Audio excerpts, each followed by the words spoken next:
హల్లెలూయా. దేవుడిచ్చిన వాక్కును బట్టి ప్రేమను బట్టి రాత్రికాల సమయంలో ఈ పరిశుద్ధ శుక్రవారం ఆయన నామాన్ని మహిమపరచడానికి గణపరచడానికి దేవుడి సమయంలో ఈ యొక్క దినమును కూడా సిద్ధపరచుకున్నాడు, మనందరినీ సిద్ధపరచుకున్నాడు. ఆయనే సిద్ధపడి మన మధ్యకి వచ్చి మనల్ని సిద్ధపరచడానికి యోగ్యత కలిగినటువంటి దేవునికి మరొకసారి స్తోత్రాలు వందనాలు చెల్లించుకుందాం. హల్లెలూయా, హల్లెలూయా. ప్రియమైన దేవుని సంగమా, ప్రియమైన దేవుని పిల్లలారా, ఈ రాత్రి ప్రభు మనతో మాట్లాడుతున్న అంశం ఏంటంటే అధిక బల సంపన్నుడు. ఏంటంటే అధిక బల సంపన్నుడు అంటే అధిక బల సంపన్నుడు అంటే ఇంత అంత కొలమానము లేదు. కొంతమంది మనుషులు 100 కేజీలు 150 కేజీలు లేకపోతే 80 కేజీలు 70 కేజీలు 50 కేజీలు కొలమానం ఉంటుంది. అలాగే మనిషి ఆయుష్కాలను కూడా 70 సంవత్సరాలు 60 సంవత్సరాలు 80 సంవత్సరాలు 100 సంవత్సరాలు ఒక ఆయుష్కాలం లెక్క కూడా ఉంటుందండి. కనుక అలాగే ప్రతి గ్రామానికి ప్రతి ఊరికి కూడా ఒక 80 కిలోమీటర్లు 70 కిలోమీటర్లు 100 కిలోమీటర్ల కొలమానం కూడా ఉంటుంది. కానీ ఈయన బలమును చూశారు, ఆకాశము కంటే ఉన్నతమైనది, భూమి కంటే అత్యధికమైనది, ఈ సర్వ సృష్టి బలము కంటే అధిక బలము కలిగినటువంటి దేవుడిని మనం కలిగి ఉన్నాం. చూసారా, ఈ లోకంలో ఎవరికైనా ఆకాశం అంత బలం ఉంటుందా? భూమి అంత బలం ఉంటుందా? సముద్రంలో అంత శక్తి ఉంటుందా? ఉండదు. కానీ వాటన్నిటినీ కలుగజేసిన వాడు మన దేవుడు. దేవునికి మహిమ కలుగుతుంది. కనుకనే ఆయన పేరు అధిక బల సంపన్నుడు.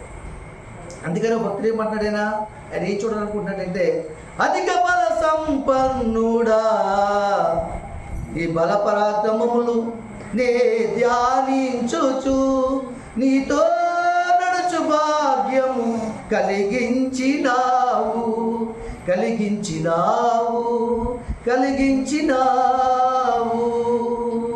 దేవునికి మహిమ కలుగుగా. హల్లెలూయా. అధిక బల సంపన్నుడా నీ బల పరాక్రమ ప్రభావములు నీ చూడాలని నీతో నడుచు భాగ్యం నాకు కల్పించేవాయి. అంతకంటే భాగ్యం లోకంలో మరొకటి లేదు. ఎంత గొప్ప సంగతి! ఈ లోకంలో బలములు అనేవి ఏ విధంగా ఉన్నాయంటే, పిల్లరా, ధనబలము, అధికార బలము, పదవీ బలము, ఆస్తి బలము, బంధు బలము, ఇలాగా బలములు అనేక రకాలుగా ఉన్నాయి. కానీ ఆయన దగ్గర ఉంది ఈ బలములు కాదు, మనం అనుకున్న బలాలు కాదు. ఆయన దగ్గర ఉంది ఏ బలం? మరణించిని బ్రతికించే బలం, సాగుకు సిద్ధమైన వాడిని సజీవుడిగా నిలబెట్టే బలం, పాపముల చేత అతిక్రమముల చేత సత్యస్థితులను ప్రతి ఒక్కరిని కూడా బ్రతికించి ఆయన రాజ్య మహిమార్థమై వాడుకునే బలం. ఈ లోకంలో ఏలుబడి చేస్తున్న మరణ బలాన్ని విరిచివేసి, మరణములను విరిచివేసి అధిక బల సంపన్న నిరూపించుకున్న బలం. దేవునికి స్తోత్రం. కనుకనే ఆయన పేరు బలవంతుడైన దేవుడు, నిత్యుడగు తండ్రి, సమాధానకర్త, అధిపతి అనే పేరు పెట్టబడినని యెషయా గ్రంథం 9వ అధ్యాయంలో 6వ వచనం తేటగా తెలియజేస్తుంది. అధిక బల సంపన్నుడు. ఆయన బలమును ఆశ్రయించేవారు, ఆయన బలము కింద దీవించేవారు, ఆయన బలమును వెతికేవారు ఎన్నడూ కూడా బలహీనులు కాదు. దేవునికి మహిమ కలుగును గాక. దావీదు ఆయన బలమును వెతికాడు కాబట్టి సింహాల మధ్య సజీవుడిగా జీవించాడు. షద్రక మేషక అబేద్నెగోలు ఆయన బలమును వెతికారు కాబట్టి అగ్నిగుండం ఆహ్లాదకరంగా మారి చల్లని వాతావరణం కలుగజేసి రాజు దగ్గర వారిని గనపరిచింది. దేశమంతా కూడా ఆ దేశంలో మార్చగలిగారు. ఒక వ్యక్తి కుటుంబాన్ని మార్చగలడు, ఒక వ్యక్తిని మార్చగలడు, ఒక గ్రామాన్ని మార్చగలడు. కానీ వాళ్ళైతే దేవుడిచ్చిన అధిక బలము చేత, అధిక బలమైన విశ్వాసం చేత దేశము రాజుని యొక్క సమస్తమును మార్చగలిగారు. దేవునికి మహిమ కలుగును గాక. అది అధిక బలమా కాదా? ఒక మానవుడు ఒక కుక్కను తరమలేడు, బలమైన కుక్క వస్తే దాంతో పోరాడలేడు. అవునుగా చెప్పండి. ఒక ఆవు పరిగెట్టుకుని వస్తే దాంతో పోరాడలేడు కొమ్ములు పట్టుకుని. అవునుగా చెప్పండి. మనకంటే బలమైనది ఏదైనా మన ఎదుర్కొని ముందుకు వస్తుంటే పారిపోతాడు. అలాంటిది అనేకమైన సింహాలు మధ్యన బలవంతుడైన దేవుని కుమారుడుగా దానియేలు నివాసం చేయగలిగాడంటే అధిక బల సంపన్న అనుసరించబట్టే హల్లెలూయా. ఎర్ర సముద్రం 2 పాయలు అయిపోయింది. ఇశ్రాయేలు ప్రజలకు ఆజ్ఞలు చేసింది, త్రోవను చూపించింది. అధిక బల సంపన్న యొక్క హస్తము చేత అది త్రోవ చేయబడింది. నీకు ఆటంకాలు, అడ్డులు అనేకమైన నీ జీవితంలో, నీ వ్యక్తిగత జీవితంలో, దైనందిన జీవితంలో అడ్డుబండలుగా ఉన్నాయేమో, సముద్రంగా ఉన్నాయేమో, దాటలే స్థితి కలిగి ఉన్నాయేమో, ఒక రోగాన్ని అధిగమించలేకపోతున్నామో, ఒక ఆర్థిక సమస్యను అధిగమించలేకపోతున్నామేమో, ఒక సమస్యను పరిశీలించలేకపోతున్నామేమో. చేతులెత్తి మోషే వెళ్ళి ప్రార్థన చేసినప్పుడు, ఆయన మీద ఆధారపడినప్పుడు, ఆయన బలమును నువ్వు తెలుసుకున్నప్పుడు, ఆయన బలం మీద నువ్వు ఆధారపడినప్పుడు, ఆశ్రయించినప్పుడు తప్పక బలవంతుని దేవుడు ఎర్ర సముద్రాన్ని పాయలు చేసిన రీతిగా నీ యొక్క ప్రతి సమస్యని పరిష్కరించి 2గా చీల్చి త్రోవను సిద్ధపరుస్తాడు. నీ సమాధానం అనుగ్రహిస్తాడు. దేవునికి మహిమ కలుగును గాక. హల్లెలూయా. ఒకరోజు యాకోబు ఒక సమస్యలో పడ్డాడు. ఆశీర్వాదానికి అన్నదమ్ముల యొక్క కక్షకి మధ్యన విలువలాడుతున్నాడు. తల్లి చెప్పులు సలహా కొద్ది మేనమామ లాభం దగ్గర పరిగెడుతున్నాడు. ఆ సమయం ఒంటరివాడు, చీకటి సమయం, రాత్రి సమయం, ఎవరు తోడు లేరు. అరణ్యం మధ్యలో ఆగిపోయి ఒక రాయిని తీసుకుని తలగడి కింద పెట్టుకుని అక్కడే పడుకున్నాడు. ఆ రాత్రి ప్రభు ఆయనతో మాట్లాడాడు, ఇదిగో యాకోబు, నువ్వు బలహీనుడు కాదు, నువ్వు బలవంతుడువు. నేను నీతో ఉంటాను. మరలా నీ స్వజనుల యొద్దకు వచ్చే వరకు నిన్ను నడిపిస్తాను, నీకు తోడే ఉంటాను. నీకు అన్నపానములు, వస్త్రములు దేనికి కూడా లోటు లేకుండా నిన్ను కాచి కాబట్టి సంరక్షించి పోషిస్తాను.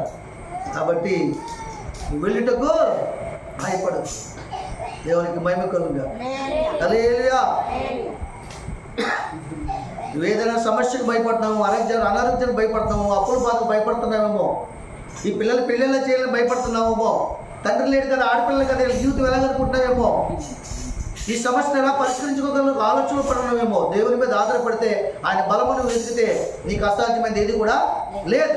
ఎందుకంటే నువ్వు ఎట్లా దేవుని కలిగి ఉన్నావంటే సమస్తము సాధ్యము కలిగించే దేవుణ్ణి కలిగి ఉన్నావు. ఆయనకు అసాధ్యమైనది లేనే లేదు. చూద్దాం, లేఖనాలకు వెళ్దాం. చూడండి, కీర్తన గ్రంథము 33వ కీర్తన. సహకరించిన దయచేసి త్వరగా.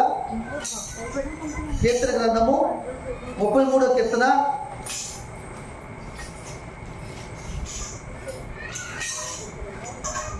16వ వచనం చూడండి.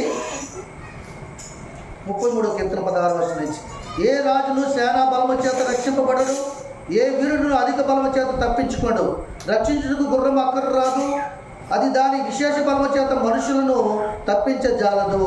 వారి ప్రాణమును మరణం నుండి తప్పించుటకును, కరువులో వారిని సజీవులుగా కాపాడుటకును యెహోవా దృష్టి ఆయన యందు భయభక్తి గల వారి మీదను, ఆయన కృప కొరకు కనిపెట్టి వారి మీద నిలుచుచున్నది. దేవునికి మహిమ కలుగును గాక.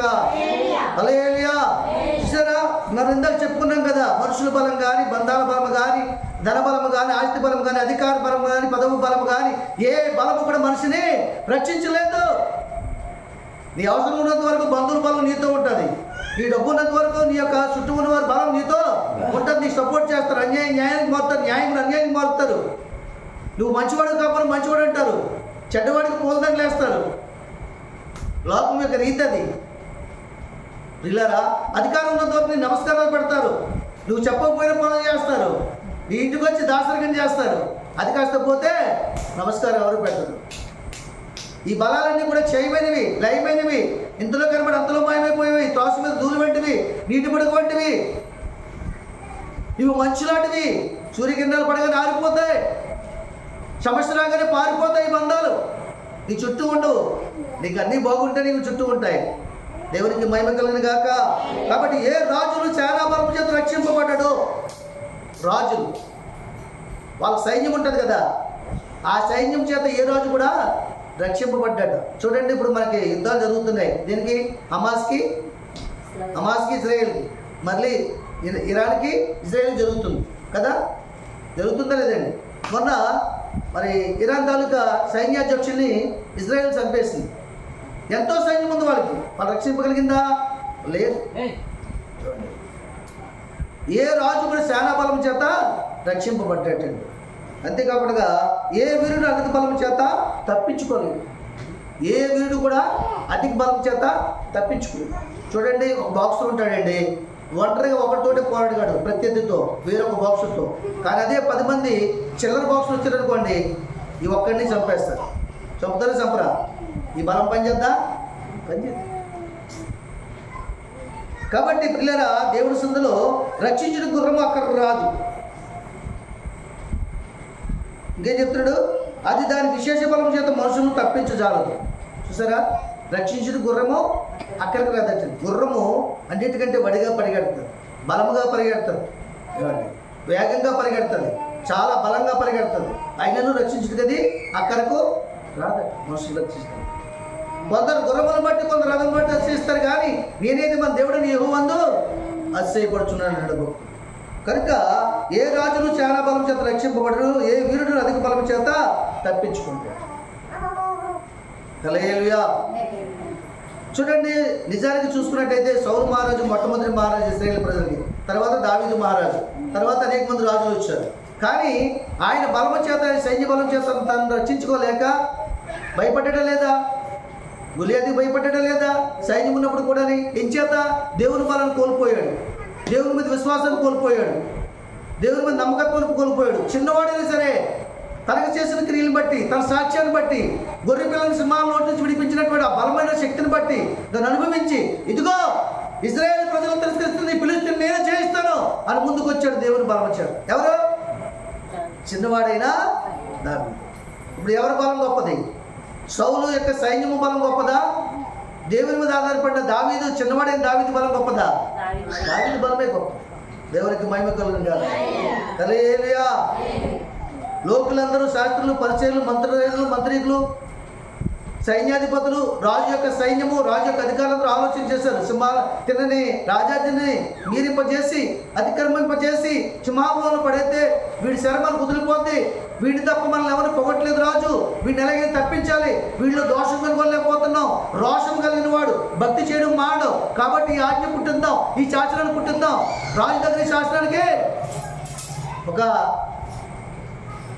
ముద్ర వేయించి దీన్ని తెరపరుద్దాం అని దురాలోచన చేసి వాళ్ళ పన్నాగం పన్ని దావీదు మీదకి అస్త్రాన్ని విడిచారు. కానీ ఆయన భక్తిని విడిచిపెట్టలేదు, విశ్వాసాన్ని విడిచిపెట్టలేదు. ఏది ఏమైనప్పుడు కూడా జనులందరూ కూడా వారి వారి భక్తిని కోల్పోయారు. వారు భక్తి చేయట్లేదు, విశ్వాసం చేయట్లేదు, పూజ చేయట్లేదు, విగ్రహాలు చేయట్లేదు, ఏమీ చేయట్లేదు. రాజును మాత్రం కనపరుస్తారు. ఈయన మాత్రం తన దేవుడిని యెహోవాని యెరూషలేము తట్టు కిటికీ తీసి మేడగదిలోకి వెళ్ళి ప్రార్థన చేస్తుండగా వారు సాక్షాత్మై చూపించి నేరం వేయించి సింహాసనంలో పడైతే సింహాల నుంచి తప్పించలేదు దేవుడు, తప్పించాడు. ఆయన అంటున్నాడు, అప్పుడు దుఃఖ స్వరంతో వచ్చి రాత్రంతా ఉపవాసం ఉండి మద్యపానం కొట్టక, నృత్యం చేయించుకోక, ఏ విధమైన ఆనందించక రాత్రంతా ఉపవాసం ఉండి దానియేలు కొరకు తెల్లవారుజామున సైన్యమును తీసుకుని మన సింహాల దగ్గరకు వచ్చి ఈ మాట అన్నాడు, జీవం గల దేవుని కుమారుడు దానియేలు, నీ దేవుడిని రక్షించినా అంటున్నాడు. దేవుని స్తోత్రం. రాజా, నా దేవుని దృష్టిని నిర్దోషుని కాబట్టి నన్ను రక్షించాడు, నీ దృష్టికి నిర్దోషునే కదా అని అడుగుతున్నాడు. దేవుని స్తోత్రం. హల్లెలూయా. కనుక ఆయన పేరు అధిక బల సంపన్నుడు. చెప్తాడు కదా, ఏ రాజు సేనా బలము చేత రక్షింపబడడు. మన నాయకులు అనేక మంది ఉన్నారు చూడండి, చుట్టూ సైన్యం ఉంది, చాలామంది మరి సెక్యూరిటీ ఉంది, అయినా సరే పావురాల గుట్టు మీద వైఎస్ రాజశేఖర రెడ్డి చనిపోయాడు. లేదా? రాజీవ్ గాంధీని ఏ సైన్యాధిపతి అయితే, ఏ సెక్యూరిటీగా పెట్టుకున్నారో అతనే చంపివేశాడు. ఇందిరాగాంధీని తన సైనికుడే, తన సెక్యూరిటీ గార్డే చంపేశాడు. వాళ్ళు రక్షింపబడ్డారా? వాళ్ళు రాజులే దేశానికి కదా, మరి భారతదేశానికి రాజులు వాళ్ళు రక్షింపబడ్డారా? లేదు.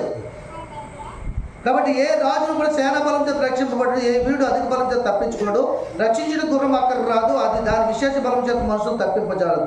వారి ప్రాణమును మరణం నుండి తప్పించుటకును, వారి ప్రాణమును మరణం నుండి తప్పించుటకును, కరువులో వారి సజీవులుగా కాపాడుటకు. చూసారా, వారి ప్రాణమును మరణమును తప్పించడానికి వారి ప్రాణమును మరణం నుండి తప్పించడానికి, కరువుల వారిని సజీవులుగా ఉంచుటకు. చూసారా, యెహోవా దృష్టి ఆయన యందు భయభక్తి కలిగిన వారి మీదను, ఆయన కృప కొరకు కనిపెట్టి వారి మీద నిలుచుచున్నది. చూసారా, యెహోవా దృష్టి ఎవరి మీద నిలుస్తుందట? మనుషులందరి దృష్టి దేవుని మీద ఉంటుందండి. ఎందుకంటే దేవుడు కాపాడేవాడు, రక్షించేవాడు, సంరక్షించేవాడు, పోషించేవాడు, విడిపించేవాడు, ఆదరించేవాడు, కృప చూపువాడు, ప్రేమించే దేవుడు, అక్కర్ల అవసరం ఇచ్చేవాడు. కాబట్టి మనుషులందరి దృష్టి కూడా దేవుని మీద ఉంటుంది. కానీ దేవుని దృష్టి మనుషుల మీద ఉంటుందట. ఇది గొప్ప ఆశ్చర్యము. దేవుని స్తోత్రం. హల్లెలూయా. చూడండి, ఒక ప్రధానమంత్రి దగ్గరికి వెళ్ళినప్పుడు నీ దృష్టి, నీ అవసరం కొద్ది నీ దృష్టి ఆయన మీద ఉండొచ్చు, నీ ఆలోచన ఆయన మీద ఉండొచ్చు, కానీ ఆయన ఆలోచన నీ మీద ఉండదు. ఆయన ఆలోచన ఎక్కడ ఉంటుంది? ఆయన అధికారం మీద ఉంటుంది, పదవి మీద ఉంటుంది, ఇంటి మీద ఉంటుంది, సంపద మీద ఉంటుంది, అన్యాయపు ఆర్జన మీద ఉంటుంది, తన శత్రువు మీద ఉంటుంది తన ఆలోచన. నీ మీద మాత్రం ఉండనే ఉండదు. కానీ మన దేవుడు కనికరమ గల దేవుడు, ప్రేమ కలిగిన దేవుడు, కృప చూపు దేవుడు. దేని కొరకు కనిపెడితే ఆయన దృష్టి నీ మీద ఉంటుందంట. యెహోవా దృష్టి ఆయన యందు భయభక్తులు గల వారి మీదను ఆయన కృప కొరకు కనిపెట్టి వారి మీద నిలుచుచున్నది. రెండు గుంపులు ఉన్నారు ఇక్కడ, విశ్వాసులు అవిశ్వాసులు, భక్తులు భక్తిహీనులు. ఏమండి? అలాగే ఆయన భయభక్తులు కలిగిన వారు, ఆయన కృప కొరకు కనిపెట్టి నిలుచున్నటువంటి వారు. యెహోవా దృష్టి ఎవరి మీద నిలబడుతుందట? ప్రతి దాంట్లో రెండు గుంపులు ఉంటాయి, నీతిమంతులు అనీతిమంతులు, భక్తులు భక్తిహీనులు, విశ్వాసులు అవిశ్వాసులు, నీతిమంతులు పరిశుద్ధులు అపరిశుద్ధులు. ఏమండి? ఇలా రెండు గుంపులు ఉంటాయి ప్రతి దానికి కూడా. అయితే ఏ గుంపులోనూ మనం తెలుసుకోవాలంటే భయము భక్తి కలిగి జీవించి మన మనసును మనస్సాక్షిని పరిశీలన చేసుకుని మన క్రియలు ఆలోచనలు చూపులను కూడా కనిపెట్టుకుంటూ నిత్యమైన సందులో సాగిపోవాలి. వాక్యానుసారమైన జీవితం కలిగి ఉండాలి, ప్రార్థనా జీవితం కలిగి ఉండాలి. దానియేలు ఎందుకు రక్షింపబడ్డాడు? కేవలం ప్రార్థన, విశ్వాసరహితమైన ప్రార్థన. నీ ప్రార్థనని శ్రమలోంచి తప్పించారు, నీ ప్రార్థనని అక్కర్ల అవసరం తీర్చారు, నీ ప్రార్థన సియోనులో చేరాలి. సియోను నుంచి దేవుడికి ఉత్తరము జవాబు ఇవ్వాలి.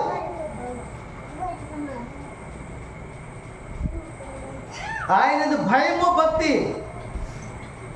శద్రాక మిషకులకి భక్తి ఉంది, భయం కూడా ఉంది. కాబట్టి రాజు చూపించిన ఆహారాన్ని, రాజు నియమించిన ఆహారాన్ని మేము తిన్నాము. మేము చిన్నప్పటి నుంచి దేవుడు ఏ ఆహారంతో మమ్మల్ని పెంచాడో, పోషించాడో, సంరక్షించాడో ఆ ఆహారం మాత్రమే తింటాం. ఒకవేళ వీళ్ళందరికంటే మా ముఖములు కలగకపోయినట్టయితే అప్పుడు నువ్వు మమ్మల్ని అడుగు. ఎంత విశ్వాసం అండి, ఎంత భక్తి. లేదు మీరు తినకపోతే రాజు మమ్మల్ని శిక్షిస్తాడు, మీరు బలహీనలు కనపడతాయి, మేము బలహీనలు కనపడినప్పుడు నువ్వు అడుగు మమ్మల్ని. ఎంత విశ్వాసము. అలాగనే దేవుడు వారిని అందరి ముఖముల కంటే వెలుగు ముఖములుగా చూపించాడు, బలవంతులుగా చూపించాడు. సేనాధిపతికి ఏ హాని రాలేదు వాళ్ళ వల్ల. ఆ బలముతో ఆ శక్తితోటి రాజును ఎదుర్కొన్నారు. ఓ నెబుకద్నెజరు, మా దేవుడు మమ్మల్ని రక్షించగల సామర్థ్యము శక్తి కలిగి ఉన్నాడు. ఒకవేళ రక్షించకపోయినను నువ్వు చూపించే ప్రతి నమస్కారము సజీవులుగా చచ్చిపోతాం మేము ఆయన కోసం. సజీవులుగా ప్రాణంతో అగ్నిలో కాలిపోతాం. నువ్వు తీసుకునే నిర్ణయమే నీకు విజయాన్ని చేకూరుస్తుంది. నువ్వు నిర్ణయం తీసుకోవట్లేదు ఏ విషయంలో కూడా, అందుకనే ఫలితాన్ని పొందుకోవట్లేదు. కష్టపడి పనిచేసిన వాడే జీతాన్ని పొందుకుంటాడు. ప్రార్థన చేసి నిర్ణయం తీసుకుని నిబంధన చేసుకున్నవాడే శ్రమను అధిగమిస్తాడు, పరిస్థితులు గమనిస్తాడు, ఇతరులకు క్షేమకరంగా ఉంటాడు, ధైర్యంగా ఉంటాడు, తను ధైర్యపరుచుకుంటాడు, అనేకులు ధైర్యపరుస్తాడు, తన సాక్ష్యాన్ని తన అనుభవాన్ని చూపిస్తాడు. నీకేం పర్వాలేదు అంటాడు. దేవునికి మహిమ కలుగును గాక. హల్లెలూయా. ఏ రాజు కూడా శానా బలము చేత రక్షింపజాడు. వాక్యం తేటగా తెలియజేస్తుంది. ఇంతవరకు నీకు ఒక ధనానికి దోషులువై, పనికి దోషులువై, అధికారానికి దోషులువై అది నేను రక్షిస్తుంది అనుకుంటేమో శూన్యం. అది నీ దేవుడైన ప్రభు అయిన క్రీస్తు అధిక బల సంపన్నుడు. ఈ లోకంలో మరణాన్ని జయించిన వారు ఎవరు ఉన్నారా? ఆయన తప్ప వేరొకరు లేరు. ఆయన నమ్మిన వారు కూడా ఆ కృప అనుగ్రహించారు. అది నీకుంది. దేవునికి మహిమ కలుగును గాక. హల్లెలూయా. మరొక విషయం చూపిస్తాను చూడండి మీకు. నేను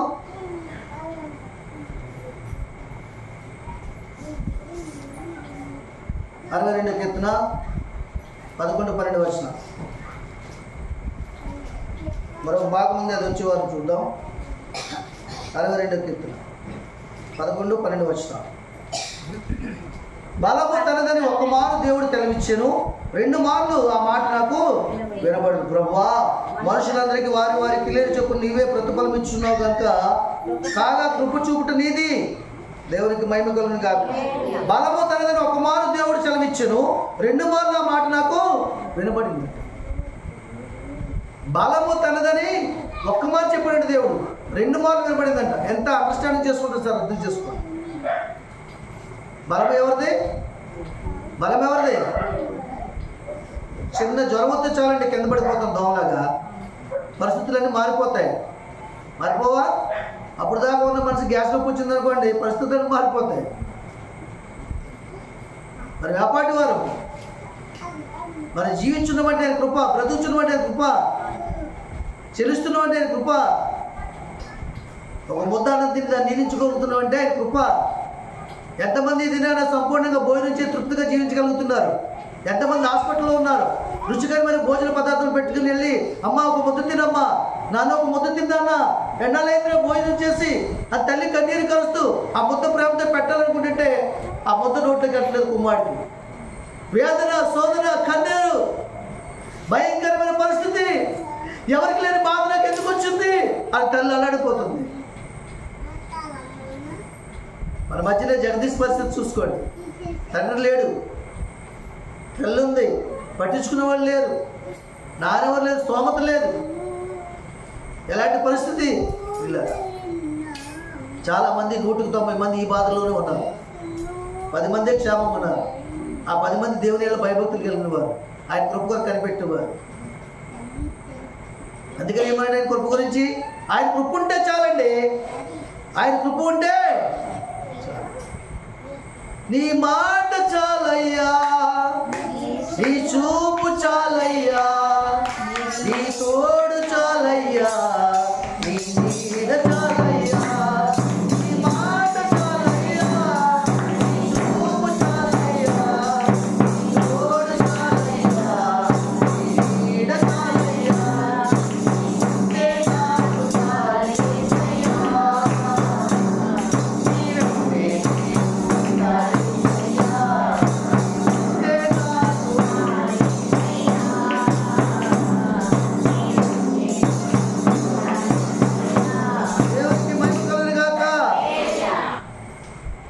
నిజంగా పలికారు మీరు. నీవు ఉంటే నాకు చాలా చేస్తాయా, నీ వెంట నేను వంటమంటే ఒక వారం వచ్చి ఒక వారం మానేటిగా ప్రతి వారం రావాలి. ప్రతి దినం సతికి వెతకాలి. ప్రతి దినం బైబిల్ చదవాలి. ఉదయాన్నే స్త్రీ బైబిల్ చదవాలి, సాయంత్రం బైబిల్ చదవాలి, ఉదయాన్నే ప్రార్థన చేసుకోవాలి, వీలైతే మధ్యాహ్నం ప్రార్థన చేసుకోవాలి, సాయంత్రం ప్రార్థన చేసుకోవాలి, పండుకునే ముందు ప్రార్థన చేసుకోవాలి, ఉదయాన్నే లేచిన వెంటనే మంచి మీద ప్రార్థన చేయాలి. అది దినము కూడా ఆయన నామాన్ని స్మరించాలి, స్తుతించాలి. ఆరాధనకు యోగ్యుడు, అధిక బల సంపన్నుడు, అతి పరిశుద్ధుడు, నీతిమంతుడు, జీవాధిపతి, కృప చూపుటకు ఐశ్వర్యం కలిగిన వాడు. దేవునికి మహిమ కలుగును గాక. హల్లెలూయా. కాబట్టి ప్రియులారా, బలము తనదని ఒక్క మారు దేవుడు మాట్లాడితే 2 మార్లు వినబడిందంట. కాబట్టి ప్రభువా, మనుషులకి వారి వారి క్రియల చొప్పున నీవే ప్రతిఫలం ఇచ్చున్నావు. అంతే. సేవకుడైన వేషధారిగా జీవించినందుకు నాకు వచ్చే ప్రతిఫలం నాకు ఉంటుంది. ఒక విశ్వాసం అయ్యింది, నువ్వు వేషధారిగా జీవిస్తే నీకు వచ్చే ప్రతిఫలం నీకు ఉంటుంది. మనుషులందరికీ కూడా, ఇక్కడ క్రైస్తవులని, ముస్లింలని, బౌద్ధులని, జైలు లేదు. మనుషులందరూ కూడా ఆయన సంతానమే. ఆయన చిత్తం జీవించవలసిందే.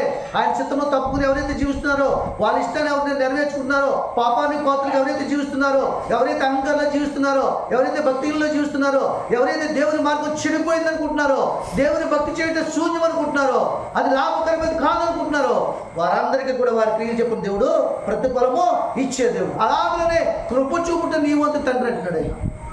ఆయన ఎవరికి కృప చూపాలో ఆయన కృప చూపుతాడు. ఎవరికి క్రియల విషయంలో పరిశీలన చేసి మరి శిక్షించడైనా శిక్షిస్తాడు. దేవునికి మహిమ కలుగును గాక. కనుక మరొక మాటను చూపించి ముగిస్తాను చూడండి. మీకు 63:1-2. అందుకని ఈ అనుభవాలన్నీ తెలుసుకుని బలము తనదని ఒక్క మారు మాట్లాడితే 2 మార్లు వినపడి దేవుని ఏళ్ళ భయభక్తులు కలిగి జీవించి ఆయన కృపలో భద్రం చేయబడుటకు, ఆయన కృప ద్వారా జీవింపబడుటకు ఆయనే గొప్పవాడని, చాలా బలము కంటే, సైన్యము బలము కంటే, అధికార బలము కంటే, ధన బలము కంటే, బంధు బలము కంటే, గుర్రము అక్కరికి రాని బలము కంటే, అన్ని బలముల కంటే దేవుని బలం గొప్పదని, అధిక బల సంపన్నుడని గుర్తెరిగి ఆయన ఒక మాట చెప్తున్నాడు. చదవాలి. దేవా, నా దేవుడు నీవే, వేకువనే నిన్ను వెతుకుతున్నాను. దేవునికి మహిమ కలుగును గాక. హల్లెలూయా. ఎప్పుడు వెతుకుతాడట? వేకువనే నిన్ను వెతుకుతాడు. 9 గంటల దాకా లేవు క్రైస్తవులు అయింది. 8 గంటల దాకా లేవు. లేచిన వెంటనే చీపురు పట్టుకుంటావు, మరి వ్యర్థమైన పనులు చేస్తావు. లేచిన వెంటనే ప్రభువును స్తుతించు. వేకువనే వెతకాలి. నీ బలమును, నీ ప్రభావం చూడాలంటే ఆయన వెతకాలి. ఆయన బలాన్ని ఎక్కడ చూస్తామంటే వేకువ జామున కిలకిలలాడుతున్న పక్షుల రూపంలో చూస్తాము. చూడండి, మీకు సిగ్గులేదే కలిగినది. రోజు కోవులు పంపిస్తుంది మనం. కోగులుకుంటున్నారు మీరు? మీకు ఇంకా సిగ్గులేదా? ఇదిగో మేము చూడండి, ఆకాశములు విత్తము, కోయము కొట్టులో కూర్చుకోము, మేము దేవుని కనపరుస్తున్నాం, తెల్లారిన సంగతి మీకు తెలియజేస్తున్నాం. మీకు బుద్ధి లేదా మానవులారా? సిగ్గు లేదా మానవులారా? ఇదిగో మేము మీకంటే చాలా చిన్నవాళ్ళము, మీ గుప్పుట్లో సరిపోము మేము, అయినను బలవంతుని దేవుడికి కీర్తిస్తున్నా కనుక మాకే లోటు లేదు. నిజంగా మమ్మల్ని పోషిస్తాడు, సంరక్షిస్తాడు, కాపాడుతాడు, కృప చూపుతాడు. ఏ వేట కానీ గురిలో పడకుండా, ఏ గన్న గురిలో పడకుండా, ఏ గుండు బారిన పడకుండా, ఏ మృగము బారిన పడకుండా, ఏ గెద్ద బారిన పడకుండా, ఏ రాబోతు బారిన పడకుండా మమ్మల్ని కాపాడు దేవుడిని కలిగి మేము ఉన్నాం. దేవునికి మహిమ. ఈ మాట నువ్వు చెప్పగలుగుతున్నావా? ఇలా ఇస్తాం, 4 గంటల గరాన్ని పెట్టుకుని ఇస్తాం. బయట కూర్చొని నేను మొహం కట్టుకునేటప్పుడు 5, 4:30 అవగానే కోవులు పలకరిస్తుంది. కాకి కావమంటాయి. నువ్వు కాకివా పౌరానివా ఇది తెలుసుకో. కాకి దేవుని కనపరుస్తుంది. అది నల్లదనివచ్చు, నల్లగా ఉండొచ్చు. నువ్వు చేతి తీసిన సువర్ణ వెళ్ళిపోవచ్చు. అది బలహీనరాలు కావచ్చు, కానీ బలవంతుని దేవుడిని వెతుకుతుంది. అందుకని ఆకాశ పక్షులు చూడండి, అవి విత్తము కోయము కొట్టులో కూర్చుకొని వాటిని దేవుడు పోషించట్లేదా? అవిశ్వాసులైన వారులారా, భక్తిహీనులైన వారులారా, మీ విశ్వాసం ఎక్కడుంది? మీ భక్తి ఎక్కడుంది? మీరు ఎందుకు ఆశ్రయించట్లేదు దేవుణ్ణి? ఆశ్రయిస్తే కేకలేవు. ఏం చేస్తావు? దేవుణ్ణి ప్రసిద్ధావు. అప్పులు బాధ తిరగడానికి కేకలేవు, ఆర్థిక సమస్యలు కేకలేవు. నేను ఎప్పుడు కూడా వేదన చెందలేదు, ఎన్ని సమస్యలు ఉన్నా సరే ఎప్పుడు కూడా బాధపడలేదు, కుంగిపోలేదు. ఆయన బలమని ఆశ్రయించారు. చాలామంది స్వరం వింటున్న వాళ్ళకి రెండు వాళ్ళు అనుకోవచ్చు, ఈయనకి లేవో సమస్యలు ఉన్నాయి. ప్రతిరోజు సమస్య. నాకు సమస్య తెచ్చుకోవడం సామర్థ్యం, శక్తి కలిగి ఉన్నవాడు నాతో ఉన్నాడు. సమస్య వచ్చినట్టు వచ్చి మంచి విడిపోయినట్టు విడిపోతున్న సమస్య. శ్రమ ఉంటున్న వాడు అన్నాడు, శ్రమ లేని వాడిన వాడే. అందుకని ఏమన్నాడు? శ్రమలే నా అతిశయం, శ్రమలే నా ఆనందం, శ్రమలయందే ఉత్సాహం, విశ్వాసమే నా బలం, శ్రమలే నా అతిశయం. పడదా?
ఎదురు చూస్తున్నానయ్యా, నీ అంత భయము భక్తి కలిగి జీవిస్తున్నానయ్యా. ఆ కోరిక నువ్వు కలిగి ఉండాలి. ఎలా లేచినట్టునే వండుకుందాం, దండుకుందాం, కూడబెట్టుకుందాం, సంపాదించుకుందాం, ఇవన్నీ మనకు కావాలి. కానీ అవి నీకు దొరకాలంటే మొట్టమొదటిగా ప్రధాన స్థానం దేవునికి ప్రార్థన చేసుకుందాం. తనలో వచ్చి మహాపురుషుడు మా తండ్రి సర్వాధికారి ప్రభుని ఘనమైన శ్రేష్టమైన నామను బట్టి లెక్కలేని స్తోత్రాలు వందనాలు. ఆకాశం సింహాసనం భూమిని ఏర్పరచుకుని అధిక బల సంపన్నుడిగా ఆకాశం పైన, భూమి పైన, సముద్రం పైన, నక్షత్రముల పైన, సూర్యుని పైన, చంద్రుని పైన, ఈ సృష్టి అంతటి పైన అధిక బల సంపన్నుడానికి వందనాలు, స్తోత్రాలు. నీ చేత తండ్రి, నీ నోటి ఊపిరి సమస్తము కలుగజేసిన దేవానికి స్తోత్రాలు తండ్రి. నీ బలమును ఆశ్రయించే భాగ్యము దయచేయండి బాబు. నీవే గొప్ప బలవంతుడు తండ్రి ప్రభు. ప్రతి సమస్యను పరిష్కరించేవాడు తండ్రి. నాయన ప్రతి ఒక్క త్రోవను సరళం చేసే దేవుడు తన ప్రభు. ప్రతి ఒక్క ఎత్తి పొలం సరళం చేసే దేవుడు తన ప్రభు. ప్రతి సమస్యను పరిష్కరించే దేవుడు తన ప్రభు. ప్రతి అనారోగ్యాన్ని స్వస్థపరిచే దేవుడు తన ప్రభు. ప్రతి విధమైన కార్యము సఫలము చేయగల సామర్థ్యము, శక్తి కలుగున్నాడు తండ్రి ప్రభు. ప్రత్యేకంగా తన నీ మీద ఆధారపడే మనసును కలిగించి వినగలిగే చెవులు గ్రహించే మనసు నీకు ఇచ్చారు తన ప్రభు, పరిశీలన ఇచ్చింది ప్రభు.